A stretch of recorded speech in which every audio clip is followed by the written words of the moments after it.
I want to say thank you to those 315 households who have, as yet, made a commitment to funding our mission and ministry in the coming year.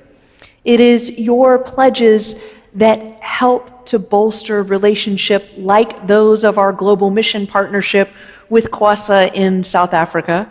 And Jean DeSaix is going to offer us a brief reflection on why she says yes to our mission and ministry. Good morning. Good morning. I'd like to invite you all to come and see how this parish has ministered to me and my family and put love into action. My husband Peter and I started coming to church regularly when our twin daughters were born and our house was chaos. We came to church on Sunday mornings, dropped our daughters off at the nursery, and I confess, some mornings our faith formation was a walk in the Arboretum or a cup of coffee on Franklin Street before the 11:15. Church was a respite for us, and in that way, this parish, you all, ministered to me and my family.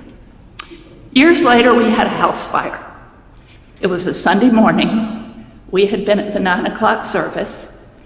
Peter was in the rector's office in a warden's meeting when Sid Alexander burst in and said, "Peter's house is on fire." So we raced home and saw the flames in our house as we stood across the street in the front yard of a parishioner, Mudge Marsh. An announcement was made at the 11:15 service that the DeSaix house was on fire. So it was as if we had a parish meeting in Mudge's front yard.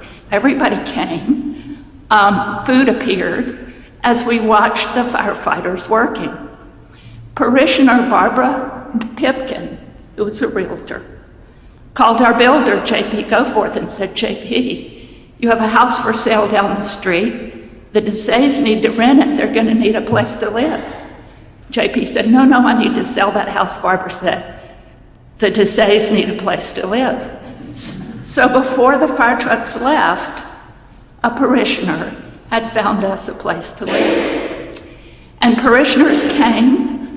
Everybody came and brought us eggs, bread, milk, and beer. So we were well taken care of. I so remember Miriam Mullican with her clipboard. Miriam says, "We have a family that has a chest of drawers that they can give you, and another one has a kitchen table and chairs that you may borrow. And would you like to have lasagna on Wednesday and pot roast on Thursday? Or would you rather have the lasagna on Thursday?" During that time of chaos, this parish ministered to us so well.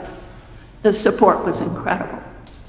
Lastly, a time of chaos was almost 2 years ago when Peter died on an airplane on the way to St. Louis for Christmas. The airport police and the EMTs took us from the jet bridge down the airport, down the concourse to a little room at the end of the airport. Talk about chaos. My mind was going in a jillion directions. I had no idea what to do. So I called the Chapel of the Cross, and Elizabeth Marie prayed with us on the speakerphone, and it made such a difference. A sense of calm settled over the room. You could see in the police, the EMTs, my daughters and me, that there was a bit of God's peace that had entered the room. Still now, the parish has continued to support me and my family in so many ways. I appreciate your support. I appreciate your financial support, allowing the parish to continue to do these good works, which I hope you have been able to come and see. Thank you.